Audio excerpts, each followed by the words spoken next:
morning. Like I said, my name is Emily Paschal, and I am married to Jared, who many of you may know.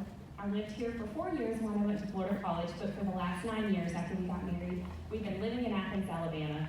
And they gave my bio right before I came up here, so that kind of messed up my intro, but that's all right. So, no, it's totally fine. We're both assistant principals, and we are so passionate about working with kids and setting all kids up for success, redirecting kids' paths and reshaping their futures. I have a lot of experience with public speaking because I work in education, but this is my first time to public speak about something personal. And so, several months ago, Allison called me and she asked me to speak at this conference this weekend, and I was like, oh, we'll see. Give me a few weeks to think about it. And so then several weeks went by, and Allison's persistent. If you know Allison Graham, that's a great word to describe her. And so she called me back and she said, okay, what you think? Are you going to speak? And I'm like, I don't know, give me a week. Give me 1 more week to think. And so then she put Stephanie Haley on it. And so Stephanie called me, and then they talked me into it. And I'm so glad that I committed to it, because just prepping for this has been wonderful for me to just reflect on my life for the last few years and see how blessed I've been. So I am so honored that y'all asked me to do this. Thank you. So I have lived a very blessed life. God has abundantly provided me blessing after blessing. And life has always been pretty simple for me. But then that curveball came at age 24, and we've all had that curveball in our lives. So defining moments are a funny thing. Sometimes they sneak up on you when you least expect them, and other times you know full well that something big is on the horizon. But the trick is, neither option prepares your heart any better for how to react. So at age 24, my husband and I decided we're ready to start growing our family. We had a plan, but I'm an extremely private person. I'm really outgoing and bubbly, but I'm very private about my personal life. So I didn't tell anybody that we're about to start growing our family. Nobody knew, nobody needed, that's not anybody's business. They didn't need to know. But I constantly got questions. Emily, when are you all gonna have some kids of your own? And nobody knew the pain that was causing when I got those questions on a weekly basis. It caused pain and it caused hurt, and I did not want to face it. But finally, after 4 years, I brought myself to call the doctor. So then fast forward, I went to the doctor, and he said, the normal thing, we're going to start some testing. On you and your husband, we're going to get testing going. And I'm like, okay. So I'm going to the doctor several times and getting his testing done. Jared had his testing done. And then he had to go out of town for a few days because his step-grandfather had passed away. So he actually was in Tampa. So one morning, I went to the doctor just to get my blood work. And then after going to the doctor, I went to a restaurant to have breakfast by myself and do a morning devo. And while I was there, I got a phone call from my doctor. And I remember looking at my phone and seeing that he was calling, and I knew in that moment that something big was on the horizon. You know those moments when you just let it keep ringing? A few more times, you think, what's about to happen? So when I picked up the phone, he compassionately told me, it's not in the cards. It's not going to happen. You're not going to be able to have biological children based on the testing that we had done. And so immediately, the door was slammed shut for us, and I was in shock. And I was sitting in a restaurant by myself, quietly sobbing with tears streaming down my face. And I got in the car, and I had a 45-minute drive home because I was in Huntsville and I live in Athens. And I sobbed the whole way home.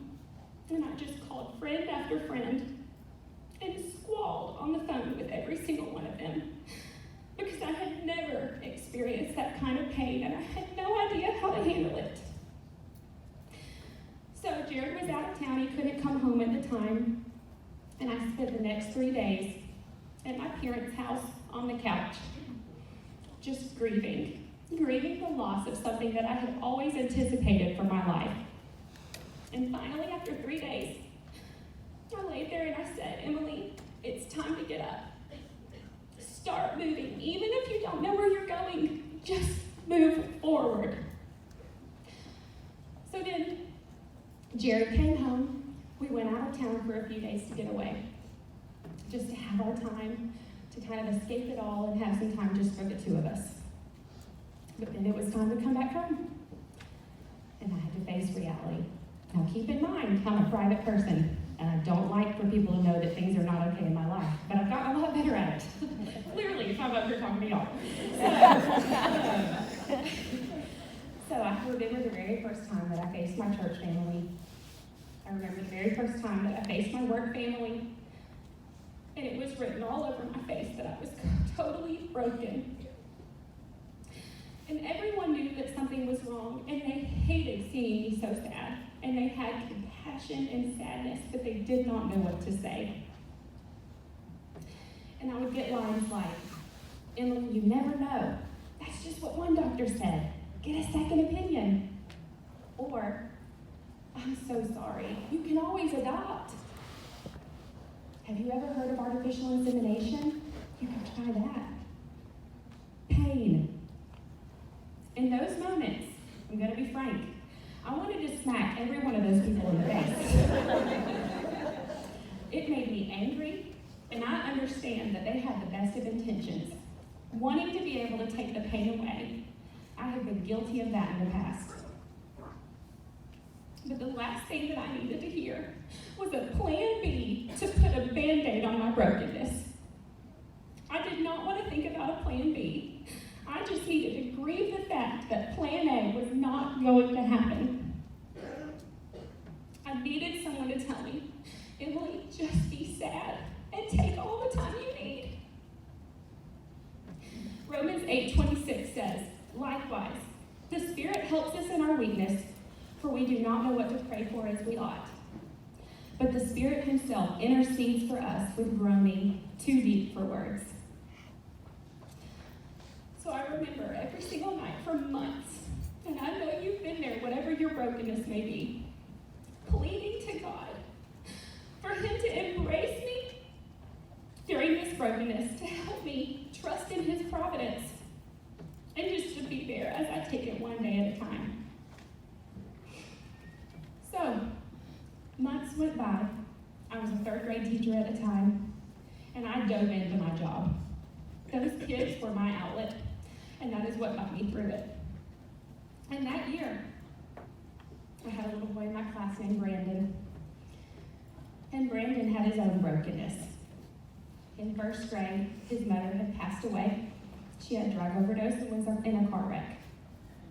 In second grade, he went to live with his grandparents. His grandmother passed away. Now he's in third grade in my class, living in a broken world that was totally out of his control. And I would look at him and just think, why can I not help you? I want to be able to help you. But I knew it was out of my control. And slowly, without me realizing it, God was shaping my heart toward a different calling.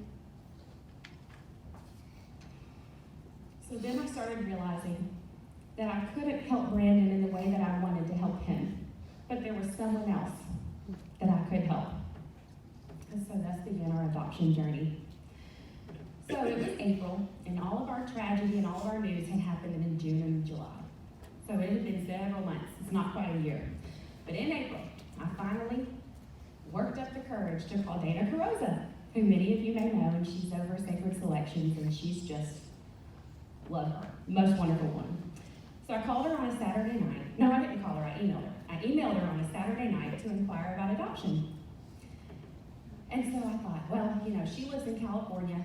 I want to go to an adoption workshop, but who knows when she'll be in Alabama again, so it may be a few months. So I emailed her, and I'm like, let me know next time an adoption workshop is near Alabama, I want to come. And she just so happened to be in Alabama that night. And she said, come to Birmingham tomorrow. Come to my adoption workshop. And she's emphatic. If Dana tells you to come, you come. And so there we went. We left after church one Sunday and went straight to Birmingham and went to an adoption workshop. And she still teases me to this day about this because I cried through the entire thing. I'm just sitting there in tears. And she's like, I was a little worried about you. But, it starting to mend my brokenness. So then we decided though, and it was mostly me. I had all the fears, Jared was more ready. But I thought, not right now. Well, I'm starting to consider it, but not right now. So summer went by, and I thought, we're just not going to think about adoption right now. We're going to work on contentment, because I love to be in control, okay? We're going to work on contentment, and instead, we're going to dive into grad school. So that's what we did. So August comes, and it's the very first week of school. I'm still teaching third grade at the time. First week of school, my grandfather is extremely sick, and he ended up passing away a few weeks later, but at that time, he was very sick. And we started grad school. So all of this going on in 1 week, okay? And so then Dana calls me on a Saturday. And I answer the phone, and I was at my grandmother's house at the time. And my cousin was in the room, and she's in here right now, but she was in the room and had no idea that any of this was going on. So Dana calls me, and she's like, Emma, I've got this situation with a birth mother. And she told me about it. She said, I really think you and Jared should just have your profile shown. Who knows what will happen, but just have your profile shown. So I text Jared across the room, because I've got family in town. I'm like, hey, Dana just called me. You know, and I tell him, and I'm like, what do you want to do? He said, let's go for it. So I said, okay. So that was a Saturday night. So then, 4 days later, on Wednesday, August 10th, 2016, I got a phone call. And it was in that moment again that I looked at it and I saw her name, and I was sitting in my chair in my classroom, and it was 4 o'clock in the afternoon, my students were gone, and I knew, just like when the doctor called, I knew something big was on the horizon. And she called and she said, she picked y'all. And so we were matched with a birth mother for a baby that was going to be born 8 months later. And so, like I told you, I like to be in control. And I don't like people knowing about my personal life, so we kept the whole thing secret for 8 months. And we didn't tell anybody that we were even adopting. Except for our parents. I mean, our parents knew, a couple people knew, but it was a huge secret. So then, and even in October, we had the chance to go and meet Avery's birth mother. We flew out to meet her. It was like we were living a double life. Because my cousin got married on September 30th, and then all our family's in town because they're there. And they're like, y'all want to go out tomorrow? I'm like, we can't, we're going to see some friends. And we flew out the next morning to go meet the birth mother, and none of them knew. And so we kept it a secret for 8 months, and then on February 26, 2017, Avery was born, and y'all, she is perfect. And she's really funny, and she really likes to dance, so if you want to be on Facebook friend, you can come on me. Okay. All right, so I want to share with you, here's the meat. I want to share with you 3 lessons that I learned through my brokenness. And the first lesson is simple. That whatever brokenness that you may face, whether it be a death or cancer or a breakup, it is okay to be sad. And nobody told me that. And I think it's just something that we need to spread to one another, that it is okay. Be sad and take all the time you need. So here's the second lesson. 2 weeks after Avery was born, one of my closest friends, Bella Bartlett, wrote a blog. And it's titled The Hardest Thing. Whew. And she wrote it after her own brokenness of losing her son at full term of her pregnancy. So, it's going to be a whole lot of her words, what I'm about to read, because I can't say it better than she did. So some of this is going to be her words mixed with mine, but here goes. Your battles are hard simply because they are the hardest thing that you are going through. Comparison is an evil and deceptive enemy, and it deceives us into thinking that our friends' and family's joys are mediocre, and their pain minute in comparison to whatever battle you may be facing. As women, it's difficult for us to meet the pain of other women and not compare it to our own. Here's an example. So what if her husband isn't home every night? At least he makes a lot of money so she can be a stay-at-home mom. That may be her hardest thing. Replace your comparison with compassion. Our comparison, not yours. Our. Okay, so their kid isn't a good napper. At least their baby doesn't have colic. That may be her hardest thing. Replace comparison with compassion. I don't understand her depression struggles. She is so blessed. At least she has kids. That may be her hardest thing. Replace comparison with compassion. The worst thing that we can do is compare our own struggles to someone else's. Let them own their pain and you own yours. We see the pain of others and almost instinctively compare it to our own struggles, or at least I do. We minimize the pain of others because poisonous comparison has entered into our hearts. Conversely, we see the pain of others and minimize our own pain and hardships. Here's an example. A miscarriage is common. So many women have had them. Why do I feel so sad for so long? I should be over this by now. No, don't go there. This is your hardest thing. It's only a learning disability that my child has. At least he's healthy. Why am I taking this so hard? No, this is your hardest thing. Don't go there. Your battles are hard simply because they are the hardest thing that you are going through. God sees your pain and reaches out with perfect love and compassion. He is not sitting on high telling you to get over it because he's seen and experienced much worse.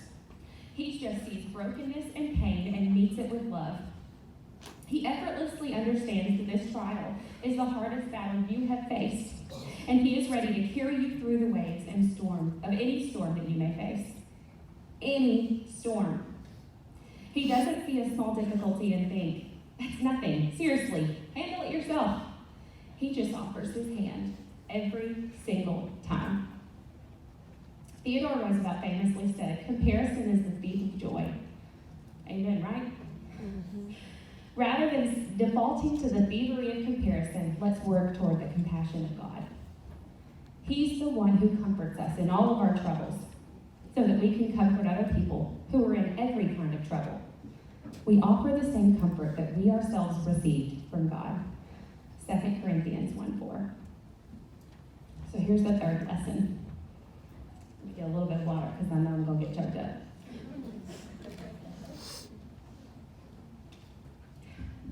Okay. Adoption begins with brokenness. And that's something that I did not know until I went through it with adopting Avery. What many people don't realize is that in the beginning it is filled with sadness and trauma and darkness, but we only see the joy on social media. Avery's birth mother did not want to give Avery up. And saying goodbye to her was the hardest and most heart-wrenching thing I have ever seen and probably will ever witness. The selflessness that she showed in that moment of sacrifice changed my life. Avery was given the gift of a new beginning, and our emptiness was immediately filled when we were entrusted with one of God's most precious and eternal souls. All in the same moment of saying goodbye to her birth mother, we witnessed trauma and healing, heartbreak and joy, and broken and mended hearts. Birth mothers create a beautiful ending for the child, for themselves, and for the adoptive family. A fresh start. But by doing that, they take on all of the pain and heartbreak. They are the beginning in mending a broken situation. Does this sound familiar with our adoption with Christ?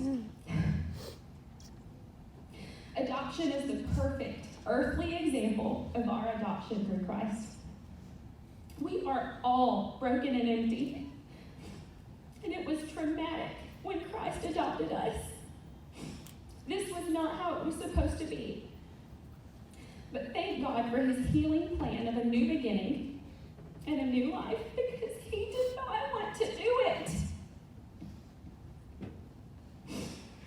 And my day of grief on that couch at my parents' house is nothing compared to the day of grief when her birth mother sacrificed Avery.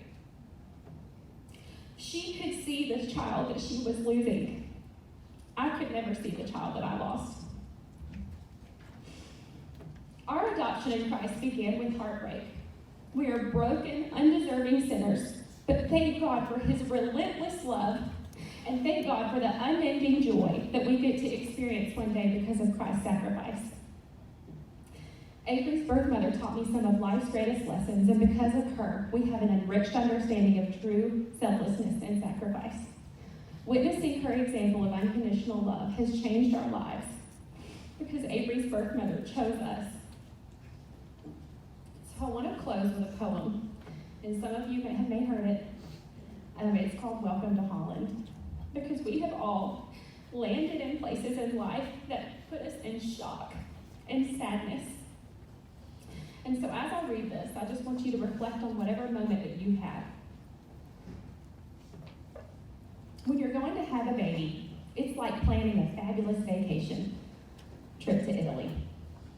You buy a bunch of guidebooks and make your wonderful plans. The Colosseum, the Michelangelo David, the gondolas in Venice.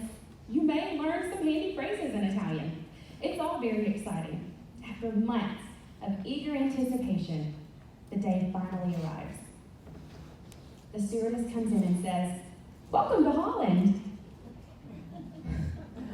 Holland? Holland, you say? What do you mean Holland? I signed up for Italy. I'm supposed to be in Italy. All my life, I've dreamed of going to Italy. But there's been a change in the flight plan. They've landed in Holland, and there you must stay. The important thing is that they haven't taken you to a horrible, disgusting, filthy place full of pestilence, famine, and disease. It's just a different place. So you must go and buy new guidebooks, and you must learn a whole new language, and you will meet a whole new group of people you would have never met. It's slower paced than Italy, less flashy than Italy.